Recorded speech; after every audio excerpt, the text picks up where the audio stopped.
My girlfriend cheated while I paid for her tuition and living costs, so I broke up quietly and left her with no financial safety net. I'm a 27-year-old guy who always believed that if you truly loved someone, you showed it through consistency and sacrifice, even when it drained you. I met my girlfriend, Sarah, during her first year of university when she was crying outside the library, clutching a rejection letter from the finance office and whispering that she might have to drop out. She told me her parents had cut her off and said she was on her own now, and something in her shaking voice made me promise I would help. I started paying her tuition, her tiny apartment rent, her groceries, her transport, every little academic fee she couldn't cover, convincing myself this was what devoted men did. She used to hug me tightly and say, "You're my savior, no one has ever cared about me like this," and those words wrapped around my heart like chains I mistook for love. I felt proud walking beside her, imagining a future where my sacrifices meant security, loyalty, and a quiet life together. At night, I lay awake listening to the distant traffic and reassuring myself that love was built on patience, not praise. When she'd complain about exams or stress, I'd whisper, "I've got you," and she'd smile like I was her entire world. My friends warned me I was doing too much, but I brushed them off, defending her with a stubborn certainty that scared even me. She would cradle my face and murmur, "We're forever, right?" and I'd nod without hesitation. I ignored the unease that flickered in her eyes whenever money came up. I convinced myself that loyalty meant silence, effort, and understanding above all else. And as I watched her drift further away from me, a chill settled inside, warning me something wasn't as perfect as it seemed. I started noticing that my support wasn't being received with the same warmth it once had, and that realization gnawed at me in a way I couldn't explain. Sarah no longer thanked me the way she used to. Instead, she'd casually say, "Can you send the money today," like it was just another bill I owed.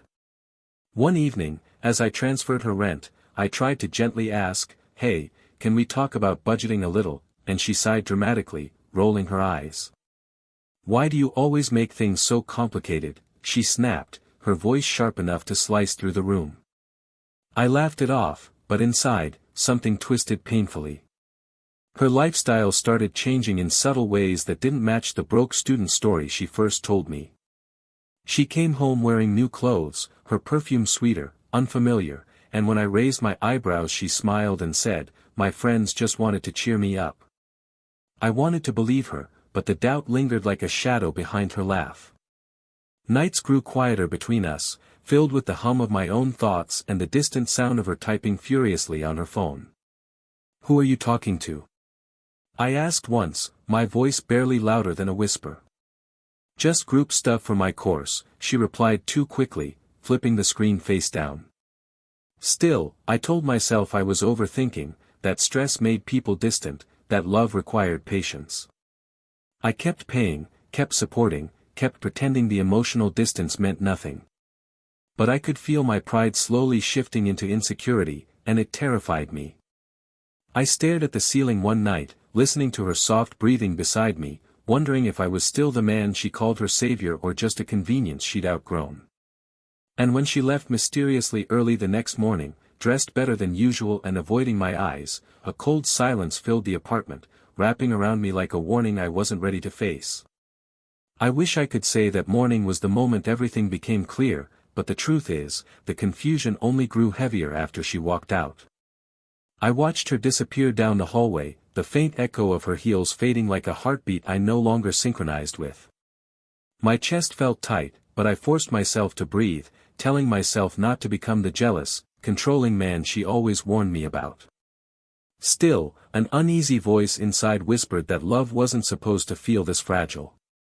That night, she returned late, smelling faintly of alcohol and a cologne that definitely wasn't mine.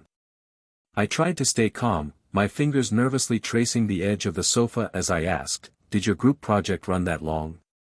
She didn't even look at me when she said, "Yeah, we had to go over some things in detail." Her eyes stayed glued to her phone, her thumbs moving with a secretive urgency that made my stomach twist. I started noticing small details that once felt meaningless but now screamed for attention.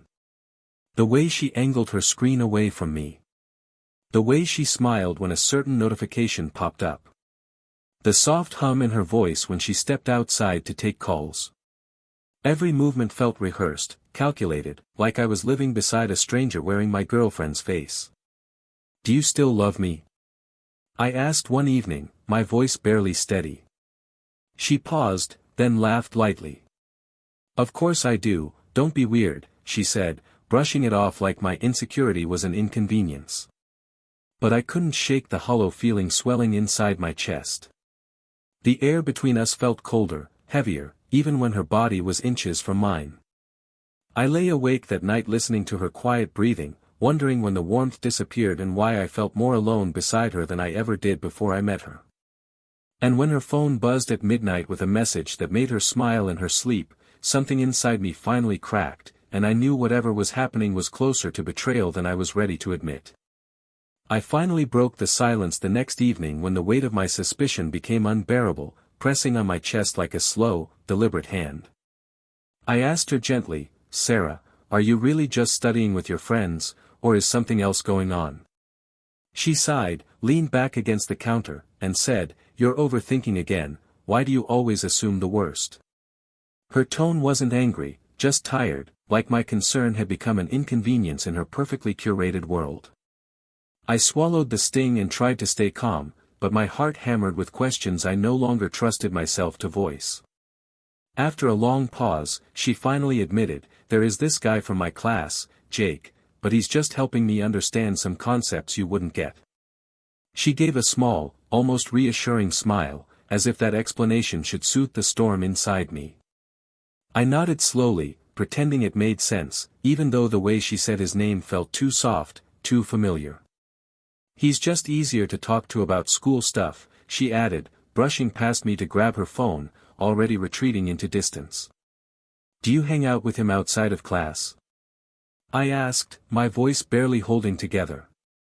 "Sometimes, but only because he understands the pressure I'm under," she replied, her eyes avoiding mine entirely. I told myself this was nothing more than academic bonding, that jealousy was poisoning my perspective, that love meant trusting even when it hurt.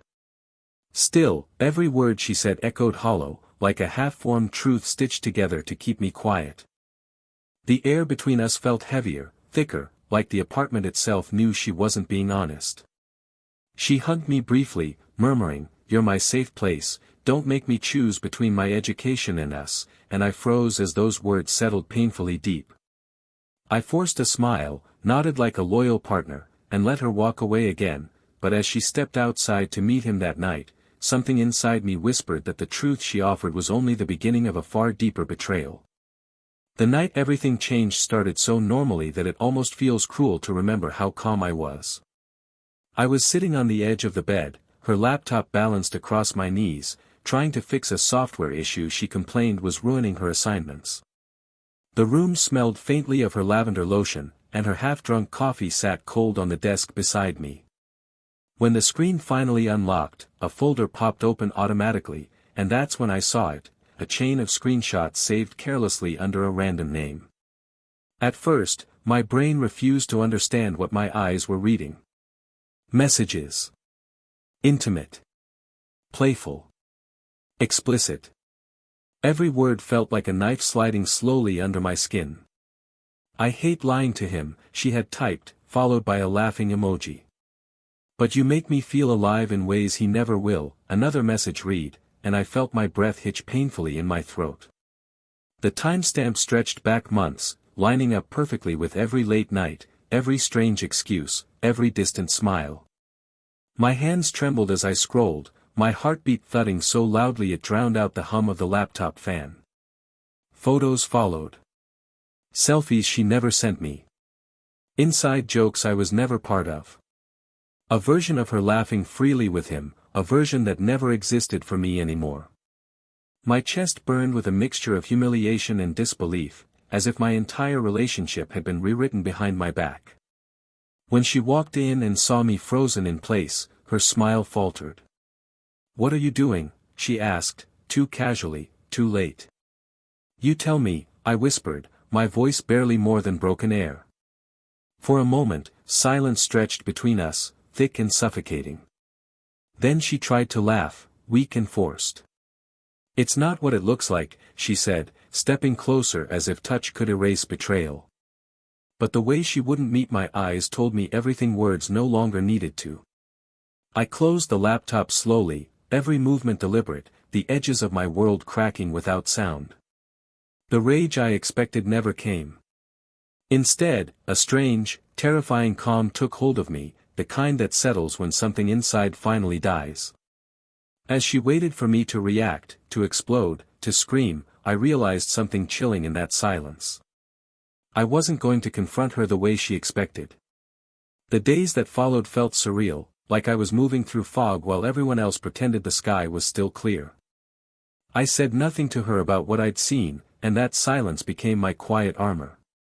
Instead, I started paying attention, really paying attention, noticing how every lie stacked neatly on top of the last. When she said, "I'm just heading to the library," I watched the way she lingered on her makeup, the way her smile softened when her phone buzzed, and how she avoided kissing me goodbye. I began correlating times and excuses, my heart sinking deeper with every pattern that formed. Her so-called study nights matched perfectly with the moments Jake posted vague photos from the same cafe, the same streetlights, the same unfamiliar corners of the city. Once, I overheard her on the balcony whisper, "I wish things were simpler with you," and my chest locked in painful recognition that she wasn't talking to me. When she came home late one night, humming softly, I couldn't take it anymore. "You seem happier lately," I said quietly, trying to keep the tremor from my voice. She smiled without warmth. "I'm just finally feeling like myself again." Again. As if the version of her I loved had already been erased. I started replaying every memory, every moment of tenderness, and wondering how long it had been fake. Had she ever meant those forever promises? Or was I just the safety net while she chased excitement elsewhere? One evening, her phone lit up on the counter while she showered. I didn't touch it, but I didn't need to. The screen flashed with his name and a message, "Can't wait for tonight, you deserve someone who understands you." My throat tightened, my hands curling into fists as the reality sank in deeper than any scream could reach. When she stepped out, towel wrapped around her hair, she noticed the tension in my shoulders. "You okay?" she asked, almost casually. "Yeah," I said, forcing calm, "just tired." But inside, the truth was sharpening into something heavier than pain. I wasn't just being betrayed anymore. I was being replaced, emotionally rewritten while still funding the very life she was building without me. And as I lay awake beside her that night, listening to her soft breathing like a stranger's, one thought echoed relentlessly through my mind. If she thought I was blind, she had no idea what I was about to see next. The worst part wasn't just the cheating, it was the performance that wrapped around it, the way she kept pretending I still mattered. Sarah would crawl into bed beside me, press her cold feet against my leg, and mumble, "I love you," like muscle memory, like habit. Her fingers would trace lazy circles on my chest while her mind clearly lived somewhere else, somewhere I was no longer invited. Every touch felt hollow now, like a scene rehearsed too many times for someone who wasn't meant to see the final version. One afternoon, as I handed her the cash for her upcoming semester fees, she smiled and said, "You're honestly the only person who's ever supported me like this." The words used to melt me. Now they rang like a cruel joke. I watched her slip the money into her purse, then immediately glance at her phone, the same secretive softness flickering in her eyes. "I might be late tonight," she added casually, already halfway out the door. "Study group again?" I asked, forcing my voice to stay steady. "Yeah." "Don't wait up," she replied, barely looking back. The apartment felt suffocating once she was gone, the air thick with lies and memories. I sat on the couch, staring at the imprint she left on the cushion, trying to understand how someone could accept love so freely while destroying the person giving it. The quiet hummed painfully in my ears until I heard laughter echo faintly from the street below, her voice mixed with someone else's, bright and careless, like the sound of a happiness I no longer belonged to. When she returned hours later, her cheeks flushed and eyes shining, she leaned in to kiss me as if nothing had happened. I turned my head slightly, and a flicker of annoyance passed over her face before she masked it with another smile. "What's wrong with you lately?" she asked, tightening her arms around me. "Nothing," I murmured, even as my stomach churned. Lying beside her that night felt like sleeping next to betrayal wrapped in familiar skin. Her phone vibrated softly on the nightstand, and through closed eyes, I saw her glance at it and smile again, that same private, untouched smile. And in that moment, something deep inside me shifted from hurt to resolve, a quiet decision forming beneath the surface. I wasn't going to be the man she continued to walk over much longer. I didn't confront her. Not yet. Instead, I started observing my own life like a stranger, pulling emotional threads loose one by one while she stayed blissfully unaware. I began rehearsing silence, learning how to smile at the right moments and speak just enough to avoid suspicion. She thought my withdrawal was exhaustion, but really, it was strategy. One evening, I sat across from her at the kitchen table, watching the warm light flicker across her face as she scrolled through her phone, completely detached from the damage she'd already done.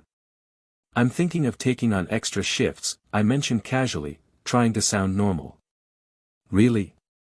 You already do so much," she replied without looking up. "Yeah," I said quietly, "I just want us to be more secure." She smiled then, a soft, selfish smile. "You're the best thing that ever happened to me." Those words once grounded me. Now they felt like manipulation wrapped in affection. I started moving money into personal savings, shifting bills that were in both our names, and reviewing every monthly expense that tied me to her. I told myself I wasn't being cruel, I was preserving what little dignity I had left. Every decision felt heavy, deliberate, like stepping further away from someone who never had my loyalty to begin with. Her behavior didn't change. If anything, she grew more comfortable, as if my devotion was guaranteed. "I don't know what I'd do without you," she murmured one night, resting her head on my chest. I swallowed hard, hearing my heartbeat instead of her comfort. "You'd figure it out," I whispered, more truth than she realized. The air in our apartment felt tense now, thick with secrets and shallow conversation. The weight of what I knew pressed on my ribs, but I kept my expression still. This wasn't revenge. It was the slow assembling of self-worth after being stripped for too long. And with every quiet action I took, every plan I set into motion, I could feel the ground shifting beneath our relationship. She laughed with him more often now. Stayed out later. Kissed me less. And as she stood in the doorway that night, fixing her hair before another study session, I realized the moment I finally told her the truth would change everything. But the night I decided how to leave her wasn't the night I expected. I didn't mean to follow her that night, but when she slipped out with that familiar nervous energy, something inside me snapped and pushed my feet forward. The air outside was cold, sharp against my skin, and every step felt heavier than the last, like my body knew I was walking into something that would crush whatever was left of me.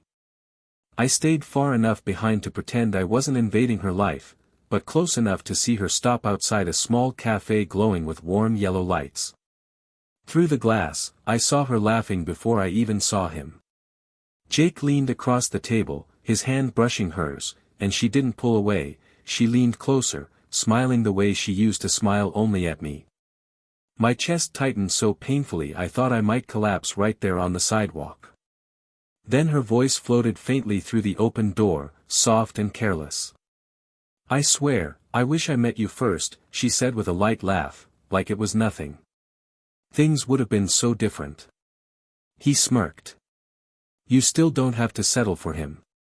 She sighed, almost dreamily. "He's safe, but you make me feel alive." Those words slammed into me with a force I wasn't ready for. I pressed my palm against my mouth to stop the sound trying to escape, my vision blurring as the world tilted. Every sacrifice, every sleepless night, every promise I made replayed inside my head like a cruel highlight reel. I wasn't her boyfriend. I was her financial cushion. Her backup plan. The man who funded her comfort while she chased excitement elsewhere. I stumbled back a few steps, the pavement cold beneath my shoes, the city noise suddenly distant and unreal. I wanted to scream, to burst through those doors and drag the truth into the light, but all I felt was hollow, like someone had scooped my soul out and left the shell behind. I leaned against a brick wall, knees weak, whispering to myself, so this is what I'm worth. When she kissed him goodbye that night, a soft, lingering kiss filled with affection I hadn't felt in months, something inside me finally shattered completely. And as I watched her turn the corner, unaware I ever stood there, I realized this was the lowest I had ever felt in my life. But it also planted a dangerous thought in the silence of my mind. The next morning, I woke up with a strange emptiness inside me, like the emotional storm had finally burned itself out and left only quiet ash behind. Sarah moved around the apartment like everything was normal, humming softly as she poured coffee, her movements casual and carefree. I watched her from the doorway, noticing how effortlessly she could exist beside the damage she caused. "Morning," she said, smiling faintly. "You didn't sleep well, did you?" "Not really," I replied, my voice eerily calm. There was no anger in me now. No tears. Just a steady, chilling clarity. I waited until the evening, until the air felt heavy with unspoken truth, and then I asked her to sit down. Her expression shifted instantly, suspicion flickering behind her eyes. "What's going on?" she asked. "I don't think this is working anymore," I said softly, barely recognizing my own voice. She blinked, confused. "What? Where is this coming from?" "I just don't feel peace anymore," I whispered, choosing each word carefully, deliberately avoiding the truth I knew would shatter her carefully built image of control. Her face tightened. "Are you breaking up with me?" "I think we both deserve honesty," I said, holding her gaze for the first time in weeks. She tried to brush it off, forced laughter escaping her lips. "You're overreacting, you always get emotional." But when I stood up and walked toward the bedroom, her voice cracked. "Wait, you're serious?" I paused, the silence stretching painfully between us. "I am," I said, turning just enough for her to see the finality in my eyes. "And from this point on, I'm no longer paying for anything. Tuition. Rent. Bills. It stops here." The color drained from her face almost instantly. Her mouth opened slightly, like she wanted to speak but didn't yet understand the weight of what I'd said. "You can't just leave me like this," she whispered, eyes wide with disbelief. But I didn't respond. I walked past her, the heavy sound of my steps echoing through the hallway like the final beats of a broken promise. And behind me, her silence turned into something far more desperate, a slow realization creeping into her breathing. She finally understood what losing me really meant. The change in her happened slowly at first, like a crack spreading through glass before it finally splinters. Sarah stood frozen in the middle of the room, her eyes following me as if I might disappear if she blinked. "You're not serious," she said, her voice thinner now, almost brittle. "You can't just cut me off overnight." The confidence she once carried had been replaced by a nervous edge that made my stomach turn, not with pity, but with a strange, distant clarity. "I'm not cutting you off," I replied quietly. "I'm just no longer paying for a life you're already sharing with someone else." Her head snapped up. Fear flickered behind her expression. "What are you talking about?" I watched her carefully, noting the tremor in her hands, the way she instinctively clutched her phone like a shield. "You'll figure it out," I added, my voice steady but hollow. "You always said you were strong." That night was the beginning of the unraveling. She started calling me constantly, her tone shifting painfully from defensive to pleading. "I made mistakes," she sobbed over the phone, "but you're abandoning me when I need you most." I stared at the blank wall, every word she spoke echoing against the years I'd already given her. At home, the apartment no longer felt like ours, it felt like a battlefield she wasn't prepared to fight alone. She paced the floor, muttering about upcoming tuition, overdue rent, applications she never completed because she didn't need to yet. When she said his name in frustration, "Jake said he can't help right now," something inside me hardened permanently. "So you ran to him first," I murmured. "He said things would work out," she snapped, then caught herself. "I mean, I just need time." Time. The one thing she always stole from me without remorse. That night, she collapsed onto the bed, crying, reaching for my hand as if muscle memory could save her now. "Please," she whispered, "don't leave me like this." I pulled my hand away gently, staring at the ceiling instead of her face, feeling the emotional distance finally become real, solid, unavoidable. Outside, rain tapped against the window in soft, relentless rhythm, mirroring the silent pressure building in her breath. And as her sobs filled the dark room, one final, unsettling realization settled heavy in my chest. She wasn't mourning our love. She was panicking over losing her safety net. I didn't sleep that night, not because I felt guilt, but because a strange stillness had taken over me, the kind that follows emotional devastation when the chaos finally burns itself out. The apartment felt unfamiliar now, like a place that never truly belonged to me, only to the version of myself who thought sacrifice was proof of love. I watched the early light creep through the curtains, casting pale shadows across the floor where so many promises once lived. For the first time in a long while, the silence didn't feel lonely, it felt honest. Sarah didn't speak much the next morning. Her eyes were swollen, her movements slower, like someone walking through the aftermath of a storm she helped create. "I never meant to hurt you," she murmured, almost to herself, her voice thin and shakier than I'd ever heard. "But you did," I replied quietly, not with anger, just with truth. There was no dramatic goodbye, no explosive argument. Just distance. Just reality. I packed my essentials methodically, every zipper closing like a chapter one should have ended a long time ago. She stood by the door as I walked past her, whispering my name one last time like it might pull me back into the role she needed, not the partner she betrayed. I didn't turn around. Outside, the air felt colder but cleaner, sharp and real against my skin. My chest hurt, but it wasn't the same pain as before. This wasn't heartbreak anymore, it was release. The kind that stings first before it heals. As I walked away, I realized I wasn't grieving the relationship. I was grieving the version of her I thought existed, the future I imagined, and the man I lost trying to hold everything together alone. Days later, her messages slowed. The apologies softened into silence. Jake stopped posting. The world corrected itself in its own quiet way. And in that stillness, something unfamiliar began to surface, not happiness yet, but grounding. Self-respect. I looked at my reflection in the quiet mirror of my new space and whispered, "You didn't lose her, you found yourself." And for the first time since the betrayal began, I wasn't wondering what she was doing anymore. I was finally starting to ask myself what kind of life I wanted next.